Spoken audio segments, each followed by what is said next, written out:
On va commencer l'année en force avec Lorwyn Eclipsed qui sortira le 23 janvier 2026. C'est la seule date précise qu'on a pour le moment pour 2026. Moi je suis super hypé qu'on revienne sur ce plan qu'on n'avait pas exploré depuis 2008, donc ça fait à peu près 18 ans. Pour que vous compreniez, en termes d'esprit, on est vraiment entre Eldraine et Bloomburrow. C'est un plan féerique inspiré de la mythologie celtique, avec un système d'ombre et de lumière où il y a deux réalités différentes en fait qui se partagent l'espace-temps. Une plutôt pipou sympa et l'autre dark pas gentil, et on alterne comme ça un peu entre les deux mondes sur le même plan. On a une très bonne illustration de ça d'ailleurs sur les rééditions des Shockland, trop bien. Donc c'est la suite de ceux qu'on a eu sur Age of Eternities, donc les 5 autres. Et d'ailleurs les versions alternatives extended sont à couper le souffle, et on en a deux par terrain, la version lumineuse et la version sombre, donc on est vraiment dans le thème. Ça va coûter encore un bras en foil ce truc, donc je compte même pas essayer de récupérer le cycle, même si j'aimerais bien. Il y a déjà quelques cartes donc qui ont été spoil, il y a le petit Bitter Blossom sur patte là qui fait parler de lui. Alors ça prend un peu plus de gestion que son aîné, mais je suis sûr qu'il y a moyen d'en faire des trucs rigolos. Ça coûte 2 noirs cela dit, donc c'est peut-être un peu moins facile à cast, mais ça reste fort.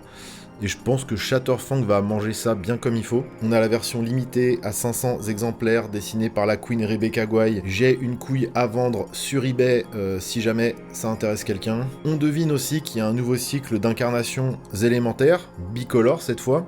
Non mais la DA elle est juste parfaite, franchement je suis trop content. On va aussi avoir un cycle de créatures légendaires visiblement qui se retourne avec toujours cet esprit que chaque élément sur le plan a sa version Darkside on va dire. On retrouve nos petits Sangami à la tête plate, merci Wizards d'avoir respecté le bloc originel, c'est trop cool. Les versions showcase, ce sera les Fable Frames, donc encore une fois on pense à Bloomburrow, à Eldraine, et j'aime bien les sets de fantasy colorées et chatoyantes, donc je ne boude pas mon plaisir. Non, mon plaisir n'est point boudé.